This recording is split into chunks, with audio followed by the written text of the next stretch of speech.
पूरे घर में इस वक्त अंधेरे का राज था। वो डरती हुई आगे कदम बढ़ा रही थी।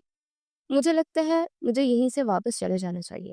ऐसे ही ख्वामख्वाह मैं उन लोगों की बात मानकर यहाँ आ गई हूँ। यहाँ तो हर तरफ अंधेरा है। अगर कोई यहाँ पर मौजूद होता तो घर में इस कदर खामोशी और अंधेरा ना होता।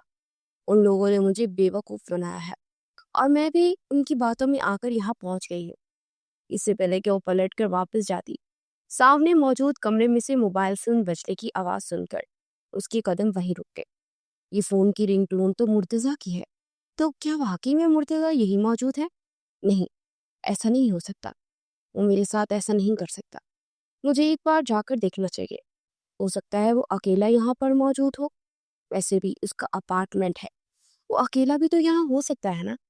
माया ने अपने कदम उस कमरे की तरफ बढ़ाए थे जहां से अभी थोड़ी देर पहले फोन की आवाज सुनाई दी थी। जैसे ही उसने धड़कते दिल के साथ कमरे का दरवाजा खोला, सामने का मंजर देख उसके पैरों के नीचे से जमीन निकल गई थी। मुर्तजा, तुम मेरे साथ ऐसा कैसे कर सकते हो? कौन है ये लड़की और तुम्हारे कमरे में क्या कर रही है?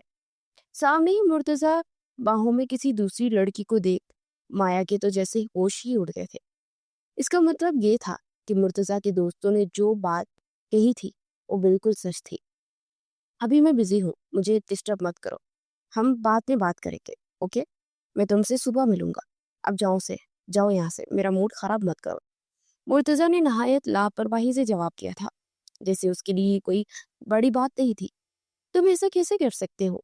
निकालो इस लड़की को अपने कमरे से। ये तुम्हारे बेडरूम में क्या कर रही है मुर्तजा? तुम मुझे धोखा नहीं दे सकते। तुम तो मुझसे मोहब्बत करते हो। तो फिर इस लड़की का यहाँ क्या काम है? व्हाट? मोहब्बत? तुमसे? किसने कह दिया कि मैं तुमसे मोहब्बत करता हूँ? और जहां तक बात है इस लड़की की, तो मैं इसे खुद नहीं लेकर आया।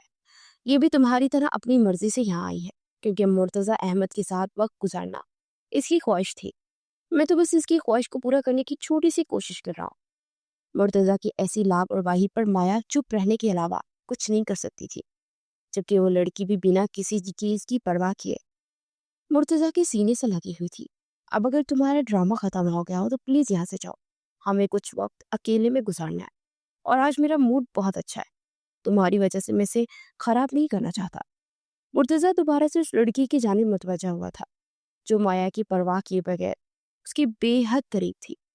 माया से भी जब मजीद बर्दाश्त न हुआ तो गुस्से से कमरे से बाहर निकल गई। आंसू मुसलसल उसकी आंखों से बह रहे थे। मुर्तजा अहमद, तुमने मेरे साथ ठीक नहीं किया। मेरी मोहब्बत तुम्हारी सिर्फ और सिर्फ एक मजाक थी। बाकी लड़कियों की तरह तुमने मेरा भी यूज किया और मैं यही समझती रही कि तुम मुझसे मोहब्बत करते हो। तुम जैसा इंसान वाकई किसी से मोहब्बत नहीं कर सकता।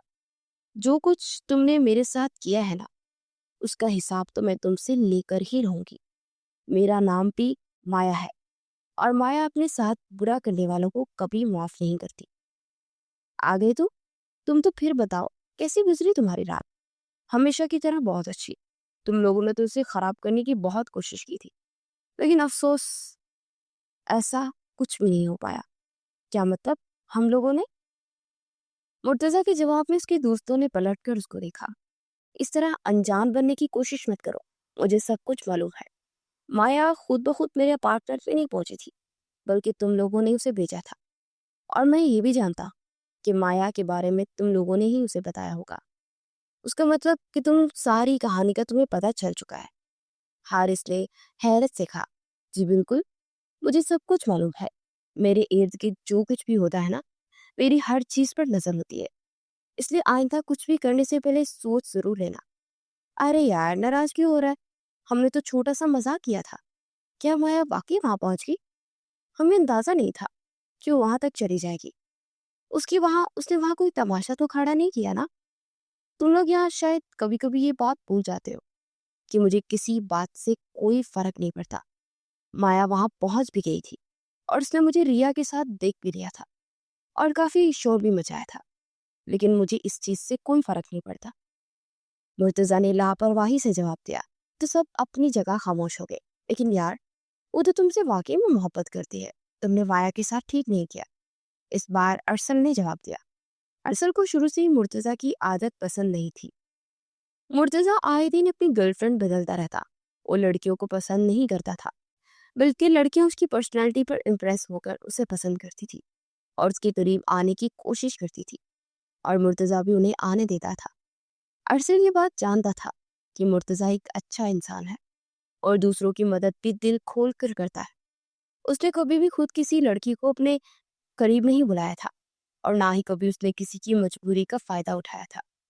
लड़कियां खुद उसके पास चली आती थी तो वो भी उनके साथ वैसे ही कुछ वक्त गुजार लेता था।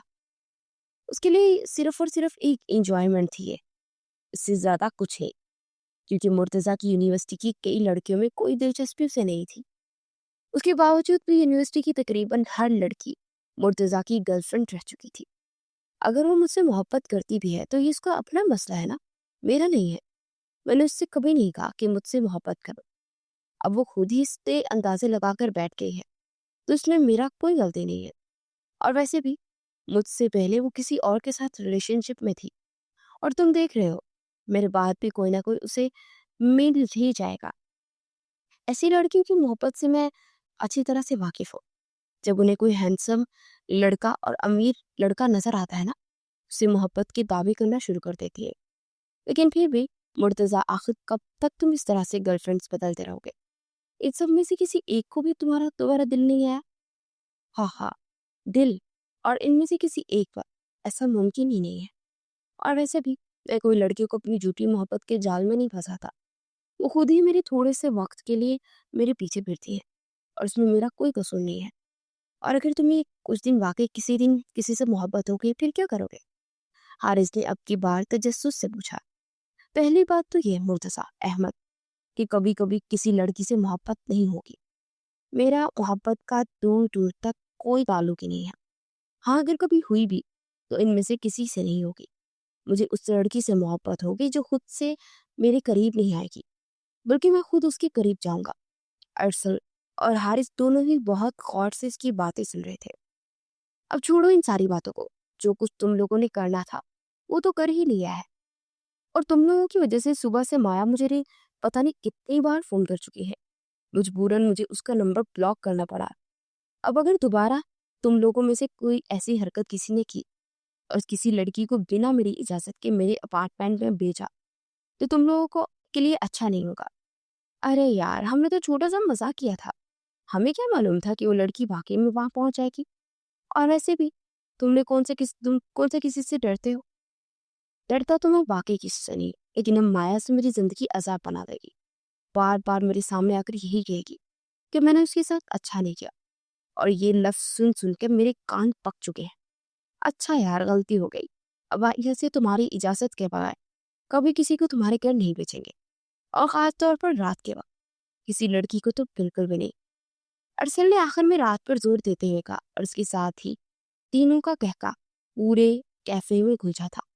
जब उसके पास लोग भी उनकी तरफ मुतवज्जा हो गए, उन्हें देखने लगे थे।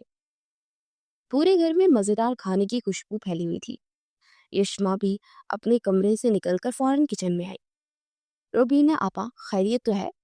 आज तो बहुत मजे मजे के खाने बन रहे हैं। क्या घर में किसी की दावत है?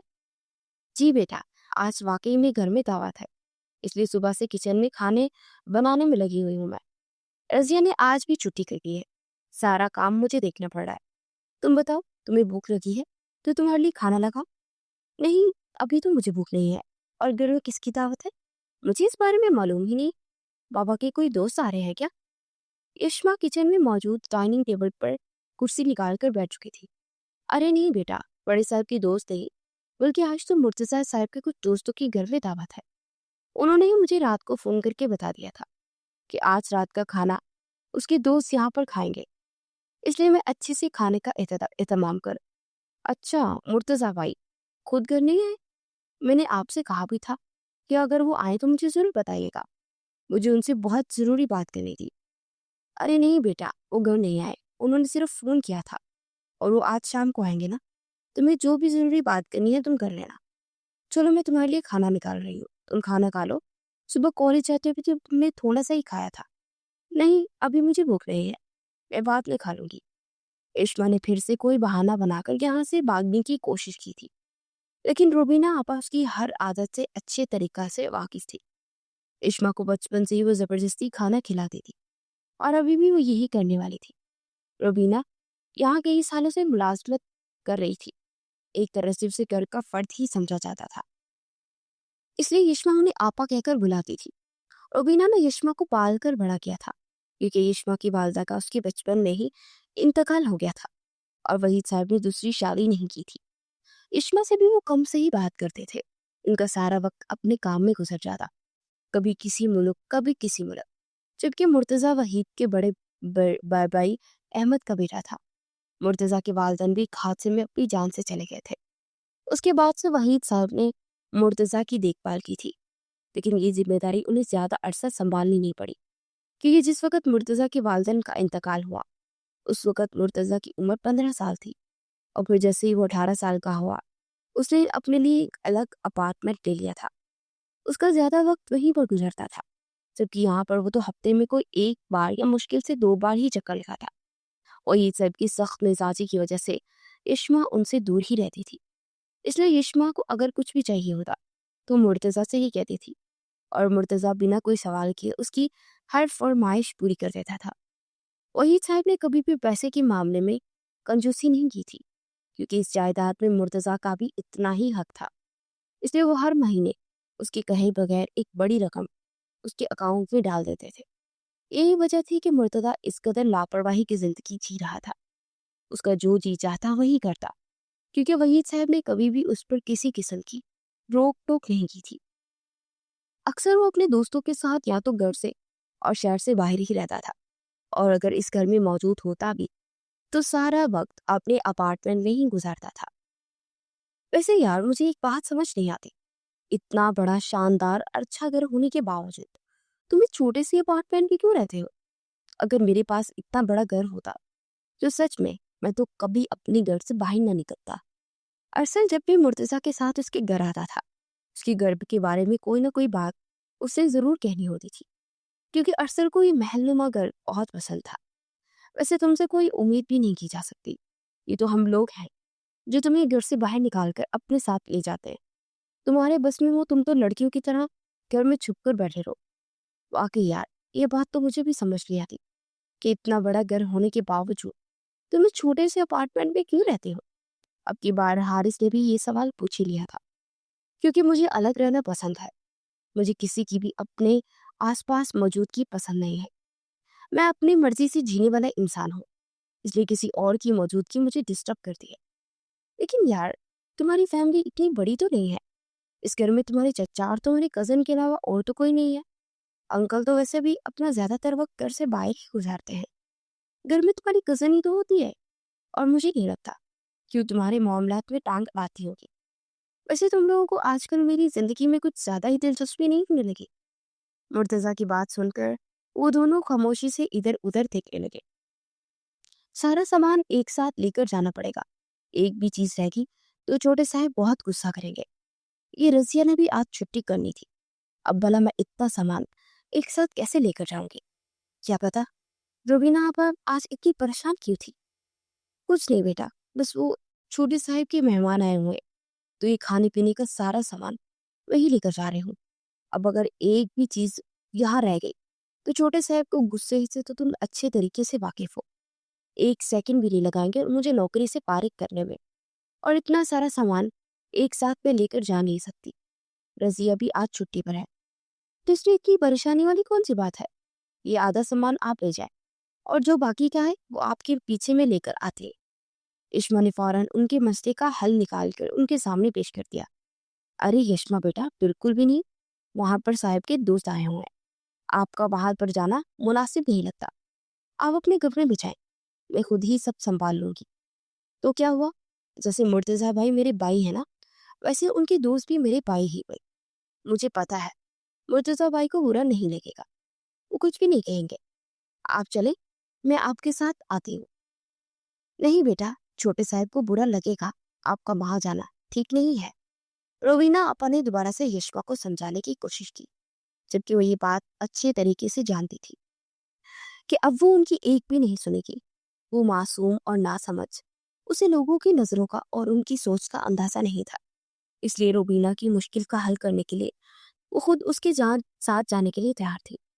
लेकिन रोबीना एक तजर्बेकार और खातून थी, अच्छे बुरे को अच्छी तरह से पहचानती थी, इसलिए यशिमा को अपने साथ जाने से मना कर रही थी। लेकिन यशिमा भी अपनी जिद से कहीं पीछे हटने वाली नहीं थी। रूबीना को अपने आगे लगाकर बाकी सबका सामान खुद से लेकर ले जाकर उसके पीछे चल पड़ी। हारिस को मुसलसल सामने की तरफ गौर से देखता देख जैसे ही मुर्तजा ने पलट के उस तरफ देखा तो सामने यशिमा को देख गुस्से से उसका चेहरा सुर्ख हो गया। यशिमा, तुम यहाँ क्या कर रही हो? फौरन से अपने कमरे में जाओ। मुर्तजा में गुस्से की आवाज सुनकर यशिमा को कुछ समझ रहा है कि सब कुछ क्या हुआ। यशिमा, तुम्हें सुनाई नहीं दे रहा क्या? मैंने कहा कमरे में जाओ। अब की बार मुर्तजा ने मजीद गुस्से से कहा था। यशिमा तो उसे गुस्से से देखकर फौरन अपने कमरे में भाग गई। रबीना आपा, अगर आप अकेली काम नहीं संभाल सकती तो मुझे बता दे, मैं किसी और मुलाजमा का बंदोबस्त कर देता हूँ। लेकिन आज के बाद इस तरह से यशिमा को मेहमानों के सामने मत लेकर जाइएगा। जी छोटे साहब, ऐसी बात नहीं है। मैंने यशिमा को बहुत मना किया था, लेकिन वो जिद करके मेरे साथ आ गई। कल को अगर वो आपके साथ आपके घर जाने की जिद करे तो क्या आप उसे अपने साथ अपने घर ले जाएंगी? मास्टर छोटे साहब, आइंदा ऐसी गलती नहीं होगी, होनी भी नहीं चाहिए, वरना आप मुझे अच्छी तरह से जानती है। रुबीना सारा कुछ टेबल पर लगाकर कमरे से जा चुकी थी, लेकिन मुर्तजा का गुस्सा अभी भी कम नहीं हो रहा था। बार बार उसके सामने यशमा का चेहरा आ रहा था। वो जिस तरह से हारिस उसे देख रहा था, यार ये यशमा थी, तुम्हारे चाचू की बेटी, तुम्हारी कजन। ऐसे मानना पड़ेगा, तुम सारे खानदान वाले खूबसूरती में बेमिसाल हो। हारिस ने खोए खोए अंदाज में कहा था, जबकि मुर्तजा का उसको यूं कहना मजीद गुस्सा दिला गया। वैसे तुम्हारी कजन है बहुत खूबसूरत, लेकिन मुझे एक बात समझ नहीं आती, इतनी खूबसूरत लड़की घर होने के बावजूद तुम बाहर लड़कियों के साथ अफेयर चला रहे हो।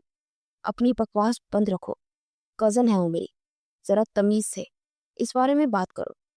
बल्कि बेहतर यही है कि तुम इस बारे में बात ना ही करो। उसके जिक्र पर तुम्हें इतना गुस्सा क्यों आ रहा है? कहीं मोहब्बत का चक्कर तो नहीं? देखो, अगर ऐसा है तो मुझे अभी बता दो, ताकि मैं अपने दिल को समझा लूं। लेकिन अगर ऐसी कोई बात नहीं है तो यार, सच में तुम्हारी कजन पर मेरा दिल आ गया है। दोस्त होने के नाते कुछ तो हेल्प करो यार। हारिस, अपनी बकवास बंद रखो। मैंने तुमसे पहले भी कहा था कि यशमा के बारे में मैं कोई उल्टी सीधी बात बर्दाश्त नहीं करूंगा। यशमा के बारे में हारिस की ऐसी बातें सुन मुर्तजा का गुस्सा कंट्रोल से बाहर हुआ था। वो अपनी जगह से उठकर खड़ा हो गया। तो इससे पहले कि वो हारिस को यहीं पर मारना शुरू कर देता, अरसल ने बीच में आकर सारे मामले को ठंडा किया। यार मुर्तजा, क्या हो गया है? इतना गुस्सा क्यों कर रहे हो? हारिस, तुम्हें एक बार समझ नहीं आ रही क्या? जब वो कह रहा है कि उसकी कजन के बारे में बात मत करो तो खामोश रहो। तुम लोग बैठो, मैं चाचू को देकर आता हूं। अगर वो लोग घर पर हुए तो उनसे वो मुलाकात करके जाना। फिलहाल मुर्तजा ने यहाँ से चले जाना ही बेहतर समझा था। तुमसे किसने कहा था कि रुबीना आपा के साथ वहां आने को? तुम्हें मालूम था ना कि मेरे दोस्त आए हुए हैं। मुर्तजा भाई, मैं तो बस रुबीना आपा की हेल्प करने के लिए वहां गई थी। वो जो वहीद साहब के कमरे की तरफ जा रहा था, रास्ते में उसे यशमा के कमरे का दरवाजा हल्का सा खुला दिखाई दिया, इसलिए वो वहां पर आ गया। वैसे वो उसके कमरे में बहुत कम आता था। वो हमेशा ही यशमा के और अपने दरमियान एक फासला रखता था। उसे खुद कभी ये बात समझ नहीं आई थी कि वो ऐसा क्यों करता है। ठीक है, कोई बात नहीं, लेकिन आइंदा एहतियात करना। घर में कोई भी मेहमान आए जिसे तुम नहीं जानती हो, और खास तौर पर मेरे या मेरे चाचू के दोस्त आए, तो अपने कमरे में रहा करो। इस तरह से हर किसी के सामने नहीं जाते। जी भाई, मुर्तजा उसे समझाकर वापस आ गया था, जबकि यशमा को अपनी गलती का अच्छे तरीके से अंदाजा हो गया था। तुम लोग अच्छी तरह जानते हो कि ये सब कुछ मैं नहीं पीता। तुम लोगों के कहने पर मैं तुम लोगों के साथ यहाँ पर आ गया हूँ, यही बहुत है। अब जल्दी से ये सब कुछ वाइंड अप करो, मेरा मजीद यहाँ रुकने का कोई इरादा नहीं है। यार मुर्तजा, क्या हो गया है? अभी तो पार्टी ठीक से शुरू भी नहीं हुई और तुम घर जाने की बातें कर रहे हो। यही तो दिन होते हैं यार एंजॉय करने के। और वैसे भी तुमने घर जाकर करना भी क्या है? घर पर कौन सा तुम्हारी बीवी बच्चे इंतजार कर रहे हैं? हारिस की इस बेतुकी बात पर मुर्तजा ने गुस्से से उसकी जाने देखा था, और वहीं पर उसकी चलती जुबान को ब्रेक लगी। अच्छा चलो ठीक, थोड़ी देर तो हमारे साथ रुको और उसके बाद चले जाना। तुम आज अगर एक रात अपने दोस्तों के साथ गुजार लोगे तो उसमें कोई हर्ज भी नहीं है। मुझे पता है तुम्हारे जाने की इतनी जल्दी तुम्हें क्यों है। यकीनन अपने अपार्टमेंट में किसी को अपने इंतजार में छोड़ आए होगे। तुम अपनी बकवास बंद करो। यहाँ पर सबके सामने मुझे खुद पर काम करना पड़ेगा। हारिस को मुसलसल बोलता हुआ देख वो वाकई में मुर्तजा को गुस्से में आने लगा था। तुम छोड़ो इन बातों को, इसका कोई काम ही नहीं है, फजूल बातें करता है। आज तो मेरी पार्टी में आ गया तो एक दो ड्रिंक तो मेरे साथ बनती है ना। विकी की दोस्ती हारिस से थी और हारिस की वजह से अरसल और मुर्तजा भी उसे जानते थे, लेकिन मुर्तजा की उससे कुछ खास दोस्ती नहीं थी। विकी आए दिन कोई ना कोई पार्टी रख लेता था और मुर्तजा को ऐसी पार्टीज पसंद नहीं थी। और आज हारिस के मजबूर करने के बावजूद भी वो उन लोगों के साथ यहाँ पर आ गया था, लेकिन अब उसे विकी अपने साथ ड्रिंक करने पर मजबूर कर रहा था। यार, तुम लोग अच्छे तरीके से जानते हो मैं ये सब नहीं पीता हूँ। अरे यार, इस थोड़ी सी ड्रिंक से कुछ नहीं होता। आज अगर हमारे कहने पर यहाँ आ ही गए हो तो हमारे कहने पर कुछ ये ट्राई भी करके देख लो। अच्छा ठीक है, लेकिन ये पहली और आखिरी मर्तबा है। इसके बाद तुम लोग मुझे इस चीज पर मजबूर नहीं करोगे। ओके बॉस, पहली और आखिरी मर्तबा ही सही। आज के बाद हम तुम्हें किसी चीज पर मजबूर नहीं करेंगे। हारिस और विकी के कहने पर मुर्तजा ने उसे थोड़ी सी ड्रिंक दी थी और वहां से उठकर बाहर आ गया। मुर्तजा का इरादा अपार्टमेंट जाने का ही था, लेकिन मौसम काफी खराब था और कुछ वैसे भी उसका सर चकरा रहा था। इसलिए आज रात अपार्टमेंट जाने के बजाय उसने घर जाने का फैसला किया, क्योंकि घर की निस्बत अपार्टमेंट ज्यादा दूर था। आज तो वैसे भी हारिस और अरसल अपना सारा वक्त पार्टी में गुजारेंगे।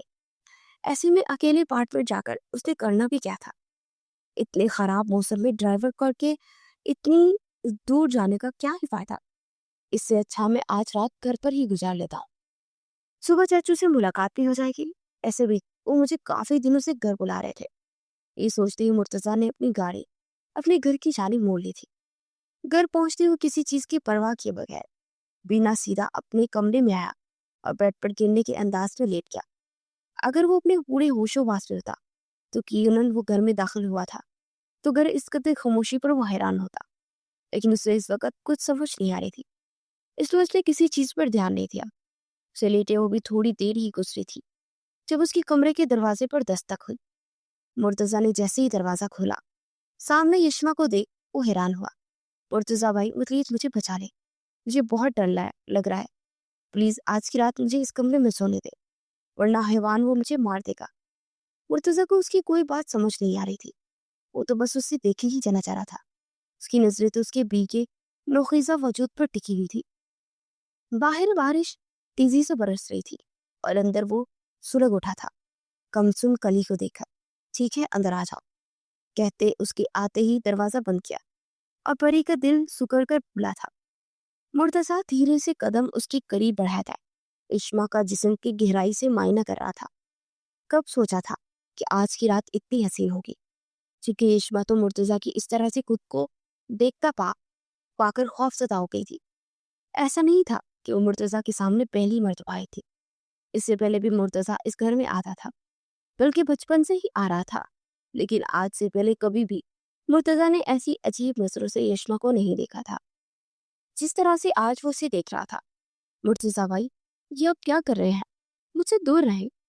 मुर्तजा को अब मजीद करीब आता देख ईश्वर ने होश दिलाना चाहा, मगर मुर्तजा होश में होता तो ही समझ पाता है कि वो ये सब क्या कर रहा है। शायद ये ड्रिंक का असर था, ये उसे कुछ समझ नहीं आ रही थी। उसे यही लग रहा था कि उसके सामने जो लड़की मौजूद है वो भी इसकी कोई यूनिवर्सिटी की है, जो मुर्तजा की खूबसूरती और उसकी दौलत से मुतासिर होकर खुद उसके कमरे में आई है। मुर्तजा ने एक झटके में यशमा को अपने करीब किया था और इस पर झुक गया। यशमा की कोई मजाहमत काम नहीं आई थी। वो मासूम जो अपनी जान बचाने के लिए यहाँ आई थी, पूरी रात खुद पर जुल्म बर्दाश्त करती रही, जबकि मुर्तजा तो उसे कोई और ही लड़की समझ रहा था जो कि पैसों की खातिर उसके करीब आती थी। वो यशमा को भी वही समझकर अपने और उसके दरमियान फासले मिटा चुका था। कानों में पड़ने वाली सिसकियों से उसकी नींद टूटी और ये सुबह ही सुबह मेरे कमरे में कौन आ गया है? जब आवाज मुसलसल आती रही तो मजबूरन उसे उठना पड़ा। जब सामने नजर गई तो उसके पैरों के नीचे से जमीन निकल गई। यशमा, तुम यहाँ क्या कर रही हो? वो भी इतनी सुबह? और रो क्यों रही हो? इस वक्त उसे कुछ समझ नहीं आ रही थी कि वो कहाँ है और ये सब कुछ क्या है। वो फौरन से वो बिस्तर से उठकर रेशमा के करीब गया था, लेकिन इससे पहले कि उसे हाथ लगाता, रेशमा खौफ से चीखने लगी थी। मुझसे दूर रहे प्लीज, मेरे पास बताए, दूर रहे मुझसे, मुझे हाथ नहीं लगाए, प्लीज मुझे छोड़ दे, मुझसे दूर रहे। यशमा क्या हो गया है? तुम्हें आंखें खोलो यशमा। खौफ से चीखते चीखते वो बेहोश हो गई थी। मुर्तजा तो उसकी हालत देखकर ही परेशान हो गया था। उसे उठाकर बेड पर लटाया, क्योंकि यशमा की हालत उसे सब कुछ बता चुकी थी। नहीं, ऐसा नहीं हो सकता, मैं यशमा के साथ ये सब नहीं कर सकता। आखिर को वो मेरे कमरे में कैसे आई और ये सब कैसे हो गया? मुर्तजा उसके करीब ही बेड पर बैठ गया। उसने अपना सर अपने दोनों हाथों में गिरा लिया। थोड़ा सा जहन पर जोर डालने पर उसे आहिस्ता आहिस्ता रात का हर वाक़या याद आने लगा। किस तरह से रेशमा रोती हुई उसके कमरे में आई थी और उसे कुछ बताना चाहती थी, मगर मुर्तजा ने उसे कोई बात सुने बगैर ही जो कुछ उसके साथ किया था, उसे सोच कर ही उसके ऊपर गुस्सा आने लगा था कि वो कैसे एक मासूम के साथ ये सब कर सकता था। और ये सब कुछ किया क्या, और मुझसे एक मासूम लड़की की जिंदगी बर्बाद कर दी। ये सब कुछ बहुत गलत हो गया, ऐसा नहीं होना चाहिए था। चाचू मुझसे पूछेंगे तो मैं इन्हें क्या जवाब दूंगा? मुझे तो यशमा की हिफाजत करनी चाहिए थी, और मैंने खुद ही उसके साथ इतनी बड़ी ज्यादती कर दी। मैं हमेशा इसके घर से दूर रहा हूँ, सिर्फ और सिर्फ इस वजह से कि गलती से भी यशमा को कोई तकलीफ न पहुंचा दो। और मैं आज उसे जिंदगी की सबसे बड़ी और अजियतनाक तकलीफ पहुंचाई, उसके लिए मैं खुद को कभी भी माफ नहीं कर सकता। यशमा की हालत देखकर मुर्तजा ने कर्ब से आंखें बंद कर ली थी।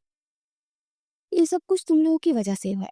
मैंने तुम लोगों को कितना मना किया था, मैंने कहा भी था कि मैं ड्रिंक नहीं करता, लेकिन तुम लोगों ने जबरदस्ती मुझे पिला दी, और ये सब कुछ तुम लोगों की वजह से हुआ है। यार, हमें क्या पता था कि तुम पार्टी पे सीधा अपने घर जाओगे? हमें तो यही लगा था कि रोज की तरह तुम अपार्टमेंट जाओगे। यकीन जानो, अगर हमें जरा सा भी अंदाजा होता कि तुम्हारा इरादा गिर जाने का है, तो हम तुम्हें फौरी फोर्स नहीं ना करते। मुर्तजा, हमारी बात को समझने की कोशिश करो यार। हम लोगों ने कुछ भी जानबूझ के नहीं किया, गलती तुम्हारी है। तुम्हें क्या जरूरत पड़ी थी घर जाकर सीधा अपने अपार्टमेंट चले जाते? अगर मुझे मालूम होता कि इस ड्रिंक का मुझ पर इतना गहरा असर होगा, तो मैं पूरी रात ही सड़क पर गुजार देता, लेकिन कभी भी घर ना जाता। सॉरी यार, माफ कर दो। हम जानते हैं कि जो कुछ भी हुआ बहुत ही गलत हुआ, लेकिन हम कुछ भी जानबूझ कर नहीं हमने किया। तुम लोगों ने कुछ भी जानबूझ कर नहीं किया, लेकिन जो कुछ हो चुका है मैं इसे ठीक कैसे करूंगा? मैं चच्चू को क्या जवाब दूंगा? और यशमा, उसकी हालत देखकर मुझे खुद पर गुस्सा आता है। उस मासूम का क्या होगा? जो कुछ भी होना था हो चुका है, और अब उसको ठीक करने का सिर्फ एक ही हल है। मुर्तजा, तुम यशमा से निकाह कर लो। अरसल की बात सुनकर हारिस और मुर्तजा दोनों हैरान हो गए थे। एका, हाँ निकाह, क्योंकि तुम्हारे लिए ये शायद कोई इतनी बड़ी बात ना हो, और ना ही तुम्हारी आने वाली जिंदगी इस पर मुतासिर हो। लेकिन यशमा एक लड़की है और मासूम है, और इस हादसे का उसकी जिंदगी पर बहुत गहरा असर पड़ेगा। बेहतर यही है कि तुम इसे अपने निकाह में ले लो। इससे तुम अपने चाचा के सवालों के जवाब देने से आसानी से बच जाओगे, और यशमा को भी अपनी आने वाली जिंदगी के में कोई ना कोई मुश्किल पेश नहीं आएगी। और वैसे भी वो तुम्हारी कजन है, आज नहीं तो कल भी तुम्हारे चाचू ने यही फैसला करना था। तो बेहतर यही है कि तुम अभी से निकाह कर लो। अरसल हमेशा से हर मामले में उसे समझाता और अच्छे तरीके से जानता था, और इस मर्तबा भी उसने अपनी समझदारी का सबूत दिया था। मुर्तजा को अब यही ठीक लगा था। ठीक है, तुम लोग मौलवी साहब का इंतजाम करो, मैं यशमा को लेकर आता हूँ। चलो, उठो, जल्दी से मेरे साथ चलो, और ये चादर अच्छे से ले लो। मुर्तजा अपने अपार्टमेंट से होकर घर वापस पहुंचा और यशमा को लेने आया था। और पूरा घर ढूंढने के बाद भी जब यशमा उसे कहीं नहीं मिली, तो अपने कमरे में आया। जब देखा तो यशमा सामने उसके बिस्तर पर वैसे ही लेटी थी, जिसे उसे यहाँ आप सुबह पर लिटा कर गया था। यशमा की ऐसी हालत देख वो एक मर्तबा फिर खुद से शदीद गुस्सा आ रहा था, लेकिन फिलहाल वक्त गुस्सा करने का नहीं था, बल्कि उसने इस मामले को हल करने का था। इसलिए वो आगे बढ़ा, उसने यशमा को दोनों कंधों से पकड़कर बिठा दिया। मुर्तजा को अपने सामने देख यशमा की आंखों में दोबारा से खौफ उतर आया था। मुझे आपके साथ कहीं नहीं जाना, और दूर रहे मुझसे, आप बहुत बुरे हैं। मुझे नहीं जाना आपके साथ कहीं भी। हाँ, मुझे मालूम है मैं बहुत बुरा हूँ, और ये बात अच्छे तरीके से मैं जानता हूँ कि तुम मेरे साथ कहीं नहीं जाना चाहती, लेकिन अभी तो तुम्हें मेरे साथ जाना होगा। सिर्फ कुछ देर की बात है, मैं वादा करता हूँ कि उसके बाद तुम्हें घर वापस ले आऊंगा। जल्दी से उठो, हमारे पास ज्यादा वक्त नहीं है। नहीं, मैं कहीं नहीं जाऊंगी। ठीक है, मत जाओ। ये कहकर मुर्तजा एक बड़ी सी चादर उसकी गिर्द अच्छे से लिपेटी थी और उसे अपने बाजू से उठाकर बाहर की जानिब चल पड़ा।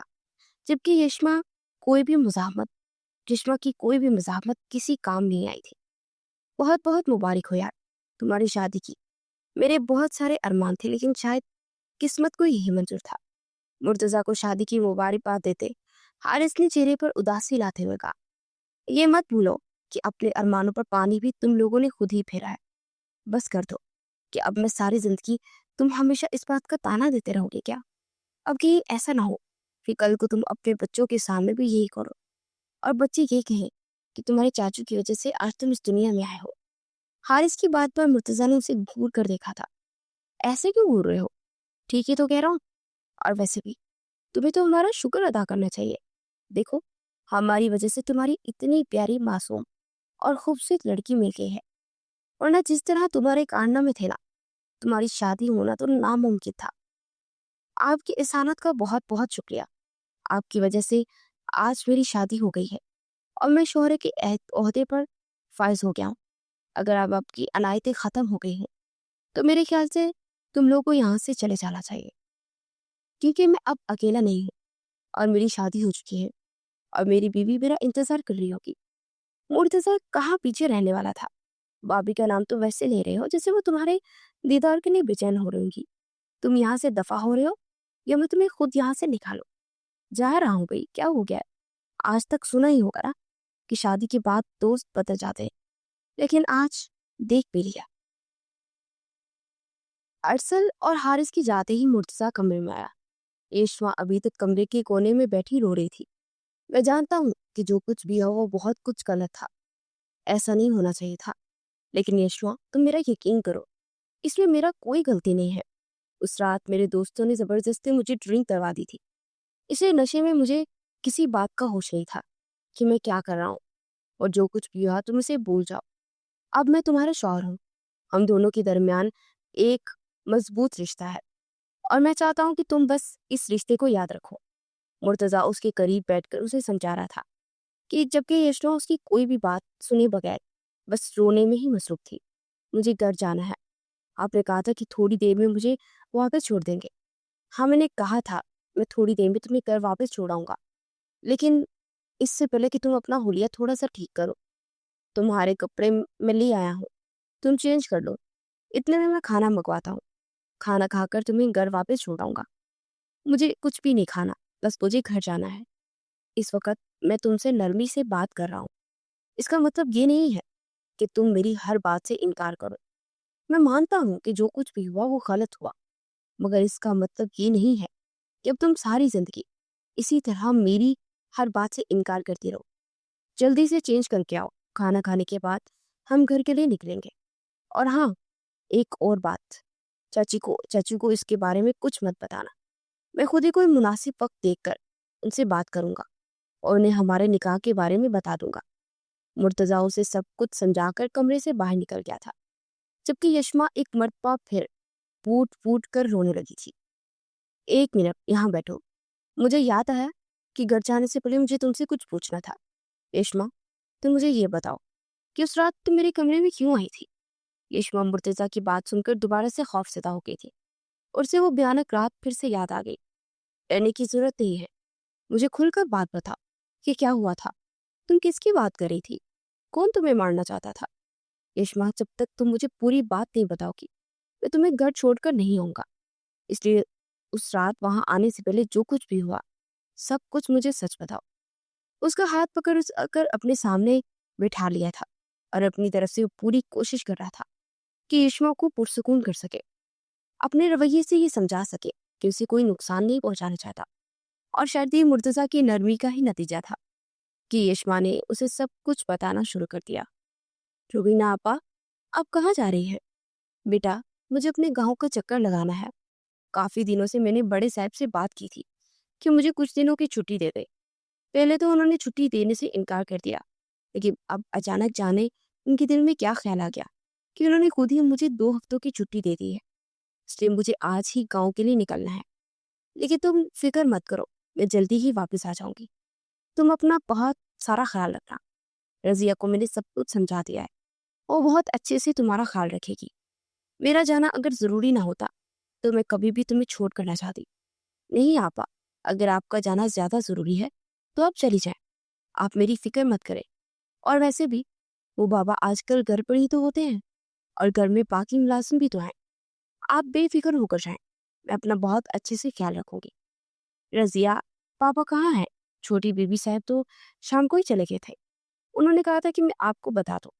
उन्हें किसी ज़रूरी काम के लिए 3-4 दिन के लिए दूसरे शहर जाना है। अब वो 3-4 दिन के बाद ही आएँगे। बाकी मुलाजिम भी अपना काम ख़त्म करके अपने-अपने क्वार्टर चले गए थे। मैंने आपका खाना लगा दिया है। आप भी खाना खाकर अपने कमरे में आराम कर लें। काम ख़त्म हो गया है, इसलिए मैं अपने क्वार्टर में जा रही हूँ। अगर आपको कोई भी काम हुआ, तो मुझे बुला लीजिएगा। अच्छा, चलो, ठीक है। उस रात रुबीना आपा के चले जाने के बाद सब मुलाजिम भी गायब हो गए थे। बाबा भी कुछ दिनों के लिए शहर से बाहर चले गए थे और रज़िया भी खाना देकर चली गई थी। मैं घर में अकेली थी जब अचानक से बारिश होने लगी। मैं बारिश देखने के लिए अपने कमरे की बालकनी में खड़ी हो गई। जब मुझे ऐसा लगा कि मेरे कमरे में कोई मौजूद है। जब मैंने कमरे में आकर देखा, तो वहाँ कोई भी मौजूद नहीं था। मैं पानी पीने के लिए किचन में आई थी, तो मैंने देखा कि वहाँ सामने स्याह लिबास में कोई शख्स खड़ा है और उसके हाथ में बड़ा सा चाकू था और वो शख्स मुझे मारना चाहता था। मैंने सब मुलाजमिन को आवाज़ें दी, लेकिन कोई भी नहीं आया। मैं ऐसे वहाँ से भागती अपने कमरे में आ गई और मैंने अपने कमरे का दरवाज़ा बंद कर लिया। काफ़ी देर वो मेरे कमरे का दरवाज़ा बजाता रहा, लेकिन फिर गाड़ी की आवाज़ आई और उसके बाद पूरे कमरे में घर में खामोशी छा गई। और वो गाड़ी की आवाज़ आपकी गाड़ी की थी। जब उसे पता चला कि घर में कोई आपके आ गया है, तो वो भाग गया। आपकी गाड़ी की आवाज़ सुनकर मुझे पता चल गया था कि आप आ गए हैं, इसलिए मैं बिना सोचे समझे आपके कमरे में आ गई। और उसके बाद यशिमा कहते कहते चुप हो गई थी और उसे कुछ होश नहीं था। इतना सब कुछ हो गया और तुमने मुझे पहले नहीं बताया? पागल लड़की, दोबारा तुम उस घर में जा रही हो, तो ये जानते हुए भी कि चाचू घर पर नहीं है और तुम्हारी जान को खतरा है। ऐसे में मैं तुम्हें वहां नहीं छोड़ सकता जब तक मैं ये नहीं जान लेता कि वो शख्स कौन था और क्यों आया था। तुम यही मेरे साथ इसी अपार्टमेंट में रहोगी। उस घर में अकेले रहना तुम्हारे लिए ठीक नहीं है, लेकिन मुझे यहाँ नहीं रहना। मैं जानता हूँ तुम मेरे साथ नहीं रहना चाहती, लेकिन तुम फिक्र मत करो। मेरा सारा वक्त ज्यादातर घर से बाहर गुजरता है और वैसे भी इस अपार्टमेंट में 2 कमरे हैं। एक कमरे में तुम रुक जाओ और दूसरे में मैं रहूंगा। लेकिन जब तक ये मामला सुलझ नहीं जाता, मैं तुम्हें इस घर में नहीं भेज सकता। अब जाओ, जाकर कमरे में आराम करो। मैं बाहर जा रहा हूँ और बाहर से दरवाजा बंद कर दूंगा। वैसे तो मेरे अलावा यहाँ कोई नहीं आता, लेकिन अगर फिर भी कोई आ जाए या कोई मसला हो, तो मुझे फोन कर देना। यशिमा तो उस शख्स को अपने लिए फिक्र करता रह के हैरान थी। क्या इन्हें वाकई मेरी फिक्र है? अगर इन्हें वाकई मेरा इतना ख्याल है और मेरी फिक्र थी, तो फिर उन्होंने मेरे साथ ये सब क्यों किया? लेकिन उन्होंने ये सब कुछ जानबूझकर तो नहीं किया ना? मेरा दिल क्यों नहीं गलत करता? इतना सब कुछ हो जाने के बाद भी क्यों मेरा दिल बार बार ये कहता है कि वो अच्छे हैं? ईशमा को अपने दिल की कैफियत समझ नहीं आ रही थी, लेकिन फिलहाल वो कुछ भी नहीं चाहती थी समझना। इसलिए फिलहाल सो जाना ही उसके लिए बेहतर उसने समझा। तुम फिक्र मत करो, मैं जल्दी ही पता लगा लूंगा कि किसका काम है। जल्द ही तुम्हारे पास 2 दिन का वक्त है। असल 2 दिन में मुझे उस शख्स की सारी मालूमात मिल जानी चाहिए जिसने यशमा को नुकसान पहुंचाने की कोशिश की थी। तुम्हारी नजर में ऐसा कौन हो सकता है? मेरा मतलब है कि तुम्हारे चाचू का कोई ऐसा दुश्मन, कोई भी ऐसा शख्स जिस पर तुम्हें शक हो, क्योंकि इस तरह हमें इस शख्स तक पहुंचना आसान हो जाएगा। हाँ, शक तो बहुत सारे लोगों पर है, बस अब यकीन बदलने की देर है। और जब मुझे यकीन आ जाएगा कि हर काम उस शख्स का है, तो मैं उसे अपने हाथों से मौत दूंगा। उसने मेरी जिंदगी को नुकसान पहुंचाने की कोशिश की है। ये बात तो मुझे पहले से ही मालूम थी कि तुम यशमा से मोहब्बत करते हो। अरसल की बात सुनकर मुर्तजा ने हैरत से उसे देखा। तुम्हारा ये बात तो तुमने खुद से भी छुपा रखी थी, तो अरसल को कैसे मालूम? मैं यहाँ पर अपनी मोहब्बत का इजहार नहीं कर रहा, बल्कि उस शख्स की ढूंढने की बात कर रहा हूँ। मैं भी जानता हूँ कि तुम उसी शख्स को ढूंढने की बात कर रहे हो, लेकिन तुम्हारे चेहरे को देखकर साफ साफ अंदाजा लगाया जा सकता है कि यिश्मा तुम्हारे लिए कितनी अहम है। वो शख्स जिसकी वजह से वो सिर्फ खौफजदा हुई है, यहाँ तक कि उसे कोई नुकसान भी नहीं पहुंचा, फिर भी तुम उस शख्स को पागलों की तरह ढूंढ रहे हो। तुम बोल रहे हो, और सर, वो मेरी कजन भी है और अब मेरी बीवी है। मैं कुछ भी नहीं बोल रहा, बल्कि तुम बोल रहे हो मुर्तजा। तुम अपनी मोहब्बत को तस्लीम नहीं कर रहे। मान लो कि तुम यिश्मा से मोहब्बत करते हो और कभी किसी बात का डर है तो तुम्हारी जिंदगी में शामिल भी हो गई है। तुम जानते हो अरसल, मैं किसी से नहीं डरता। तुम्हें जो काम मैंने कहा है जल्द अज जल्द उसे मुकम्मल करो और उसकी तुम फिक्र मत करो। तुम्हें कह दिया है तो समझो काम हो गया।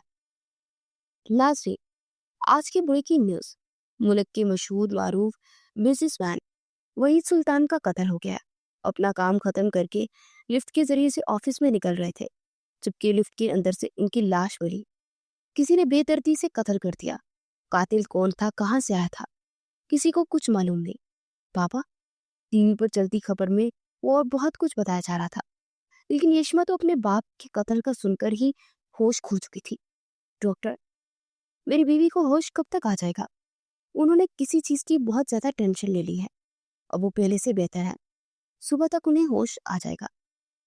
लेकिन आप कोशिश करें कि उन्हें हर तरह की परेशानी से दूर रखें और उनका ख्याल रखें। डॉक्टर मुर्तजा को यशवा की हालत के बारे में बताकर वो चली गई थी। मुर्तजा को जब खबर मिली तो फौरन से घर वापस आया। उसे बार बार यशमा का ख्याल आ रहा था और दिल में बस यही दुआ कर रहा था कि यशमा ने ये खबर ना सुनी हो। लेकिन जैसे ही वो घर पहुंचा तो यह सामने यशमा को बेहोश देखकर उसके अपने होश हवास काम करना छोड़ गए थे। वो फौरन यशमा को हॉस्पिटल ले आया। हारिस और अरसल को भी उसने यही बुला लिया था। और जब उसे इस बात का यकीन हो गया कि यशमा बिल्कुल ठीक है, अब कहीं जाकर उसकी अपनी हालत कुछ बेहतर हुई थी। कैसी तबीयत है अब तुम्हारी? मुझे बाबा के पास जाना है। आपको पता है, मैंने टीवी में सुना है वो लोग बाबा के बारे में अजीब अजीब बातें कर रहे थे, लेकिन मेरे बाबा तो बिल्कुल ठीक है ना, उन्हें तो कुछ भी नहीं हुआ। वो लोग झूठ बोल रहे थे। ईशमा होश में आते ही दोबारा से बाबा को याद करने लगी थी। चाचू बिल्कुल ठीक है, उन्हें कुछ नहीं हुआ। तुम जल्दी से ठीक हो जाओ, मैं तुम्हें उनके पास ले जाऊंगा। आप बिल्कुल सच कह रहे हैं ना? बाबा बिल्कुल ठीक है। फिर टीवी वाले वो सब कुछ क्यों कह रहे थे? चाची बिल्कुल ठीक है, तुम्हें मेरी बात पर भरोसा है ना? ये 2-3 दिन मुर्तजा के लिए कितने मुश्किल थे, ये वही जानता था, क्योंकि हॉस्पिटल से वापसी पर वो यशिमा को अपने साथ कर ले आया था। जहाँ पर वही सैद को डेड बॉडी को लाया गया था, वहां पर लोगों का रश लगा हुआ था। सब लोग उसकी अचानक मौत पर हैरान, परेशान और दुखी थे।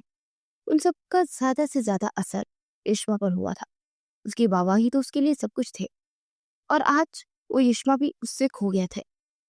और मुर्तजा ने बहुत मुश्किलों से उसे संभाला। इस सारे मरहलों में उसके लिए उसका अगर कोई मुश्किल काम था तो यशिमा को संभालना था। आज इस वाकये को 2 दिन गुजर गए थे। 2 दिन से यशिमा की हालत खराब थी।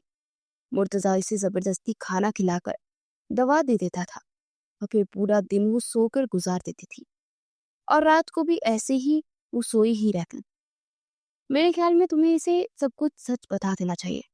हो सकता है कि सच जानने के बाद उसका दुख थोड़ा सा कम हो जाए। मैं उसे बचपन से जानता हूँ और तुमसे ज्यादा अच्छे तरह से जानता हूँ। सच जानने के बाद उसका दुख कम तो हरगिज नहीं होगा, लेकिन बड़ा जरूर हो जाएगा। अभी तो अपने बाप को सिर्फ याद करती है, ये सोचती है कि उसका बाप एक अच्छा इंसान था। लेकिन जब उसे अपने बाप की हकीकत मालूम होगी तो उसे ज्यादा तकलीफ होगी। इसलिए मैं नहीं चाहता कि उसे कभी भी ये बात मालूम हो।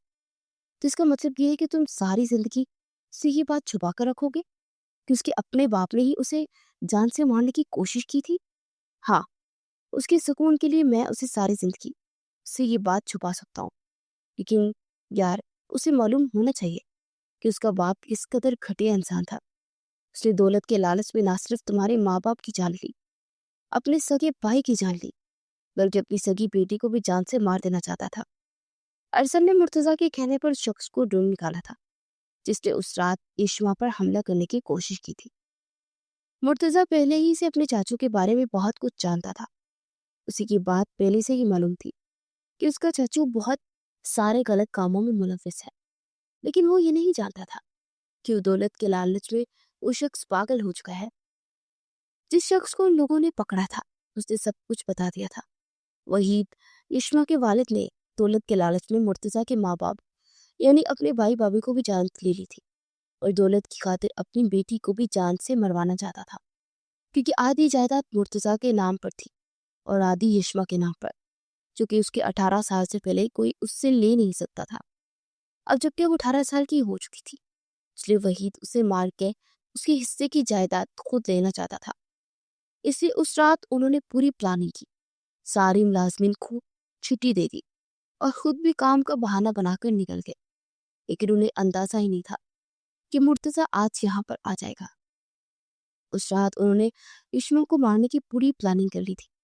अगर मुर्तजा वहां ना जाता तो शायद यशमा जिंदा न रहती और यशमा के बाद वो मुर्तजा को भी जान से मारने की इरादा रखते थे। सारी हकीकत जान लेने के बाद मुर्तजा ने अपनी माँ बाप की मौत का बदला लेने के लिए, अपने चाचू को उसके गुनाहों की सजा देने के लिए खुद अपने हाथों से उन्हें मौत के घाट उतार दिया था। लेकिन वो ये सारी हकीकत यशमा को नहीं बताना चाहता था। वो नहीं चाहता था कि वो अपने बाप की हकीकत जानकर उसे मजीद तकलीफ पहुंचे, इसलिए उसने ये सब कुछ उससे छुपा कर रखा था। यशमा, कैसी तबीयत है अब तुम्हारी? मुझे बाबा की याद आ रही है, मुझे उनके पास जाना है। आप प्लीज मुझे उनके पास भेज दे। ऐसे नहीं कहते। अगर तुम्हें वाकई उनसे मोहब्बत है तो उनके लिए दुआ किया करो। तुम अकेली थोड़ी हो, मैं हूं ना तुम्हारे पास। लेकिन मुझे आपके पास नहीं रहना, क्योंकि आप अच्छे नहीं हैं, आप बहुत बुरे हैं। आपने मुझे बहुत रुलाया था, मैं कितना रोई थी, आपने मेरी कोई बात नहीं सुनी। आप बहुत बुरे हैं। उस रात को याद करके यशमा दोबारा से रोने लगी थी। उसे इस तरह से रोता देख मुर्तजा ने उसे अपने साथ जगाया था। हाँ, तुम ठीक कह रही हो, मैं वाकई में बहुत बुरा हूँ। मैंने वाकई में तुम्हारे साथ ठीक नहीं किया। लेकिन तुम जानती हो कि मैंने ये सब कुछ जानबूझकर नहीं किया था। तुम्हें पता है यशमा, मैं तुम्हें तकलीफ देने के बारे में सोच भी नहीं सकता था, क्योंकि मैं बचपन से तुमसे मोहब्बत करता रहा हूँ। लेकिन यह ये बात हमेशा ना सिर्फ दूसरों से बल्कि अपने आप से भी छुपा कर रखी। और इसकी सबसे बड़ी वजह ये है कि मैं खुद को तुम्हारे काबिल नहीं समझता था। मेरी जिंदगी में बहुत सी कमियां और महरूमियां थी। मैं नहीं चाहता था कि मेरे साथ रहकर तुम भी उस महरूमी का सामना करो। इसलिए मुझे लगता है कि मैं तुम्हारे काबिल नहीं हूँ। और यही वजह है कि मैं इस घर में कम जाता था और ज्यादा वक्त यहीं गुजारता था। जितना मुमकिन होता था मैं तुमसे दूर रहता था। मुझे डर था कि अगर मैं इस घर में से दूर रहूंगा तो तुम मेरे साथ सामने रहोगी। मैं अपनी मोहब्बत को अपने दिल पर इख्तियार खो दूंगा। मैं चाहता था कि तुम्हें एक अच्छा और बेहतरीन साथी मिले। लेकिन जब ये सोचता था कि तुम्हारी जिंदगी में कोई और शख्स शामिल हो जाएगा तो गुस्से से मेरा खून खोलने लगता था। किसी की एक भी नजर तुम पर बर्दाश्त नहीं थी। यही वजह थी कि मैं तुम्हें किसी के भी सामने जाने से मना करता था। लेकिन किस्मत में हम दोनों का साथ लिखा था और इसी तरह लिखा था। मैं चाहता था कि तुम उन पुरानी बातों को भूल जाओ ताकि हम अपनी नई जिंदगी की शुरुआत कर सके जिसमें खुशियां हो। मैं थक चुका हूँ। अब मैं तुम्हारे साथ एक पुरसुकून और अच्छी जिंदगी गुजारना चाहता हूँ। क्या तुम सब कुछ भुलाकर मेरे साथ दोगी? रेशमा उसके सीने पर सर रख के खामोशी से उसकी बात सुन रही थी।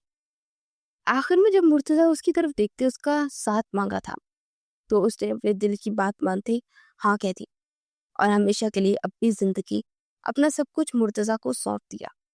तुम जानती हो मैं कितना खुश हूँ। तुमने मुझे जिंदगी की सबसे बड़ी खुशी दी है। मुर्तजा को जब से ये बात पता चली थी कि वो बाप बनने वाला है, उसके चेहरे पर एक लम्हा के लिए भी मुस्कुराहट दूर नहीं हुई थी। उस बात का उसे बस नहीं चाहता था और सब लोगों को बताए कि आज वो कितना खुश है। तुम्हें पता है यशमा, मैं चाहता हूँ कि मेरी बेटी बिल्कुल तुम्हारे जैसी हो, क्योंकि तुम बचपन में बहुत क्यूट थी और मैं पूरा वक्त तुम्हारे उठाकर ढूंढता रहता था, तुम्हारे गाल खींचता, तुम्हें प्यार करता। और मेरी ख्वाहिश है कि तुम्हें पता है कि बचपन में मेरी यही छोटी सी ख्वाहिश थी कि तुम बड़ी होगी। लेकिन अब मेरी छोटी सी ख्वाहिश ये है कि मैं एक छोटी सी क्यूट सी यशमा को अपनाना चाहता हूँ। और फिर आप अपनी बेटी से बहुत ज्यादा मोहब्बत करेंगे, मुझसे नहीं। तुम्हें लगता है कि मैं ऐसा छोड़ सकता हूँ कि मुर्तजा अहमद यशमा से मोहब्बत करना छोड़ दे? और जीना तो छोड़ सकता है लेकिन तुमसे मोहब्बत करना नहीं छोड़ सकता। मेरी एक बेटी की बजाय 2 बेटियां भी हों, मैं तब भी दिल से वो मोहब्बत तुम्हारे लिए कम नहीं होगी। इसलिए ये वहम अपने दिल से निकाल दो और अपने अच्छे तरीके से ख्याल रखा करो, क्योंकि मुझे एक अच्छी सी और प्यारी गोल डोल सी बेटी चाहिए। मुर्तज़ा ने उसके दोनों हाथ अपने हाथों में लेते हुए अपने दिल की छोटी-छोटी ख्वाहिश उसे बता दी थी। अच्छा, तो इसका मतलब ये है कि मेरा ख्याल रखने के लिए भी आप इसीलिए कह रहे हैं कि उसके पीछे आपका अपना मकसद छाप छुपा है। आपको मेरी फ़िक्र भी इसीलिए है कि मुझे एक प्यारी-सी बेटी चाहिए। इसलिए मेरा ख्याल रखते हैं।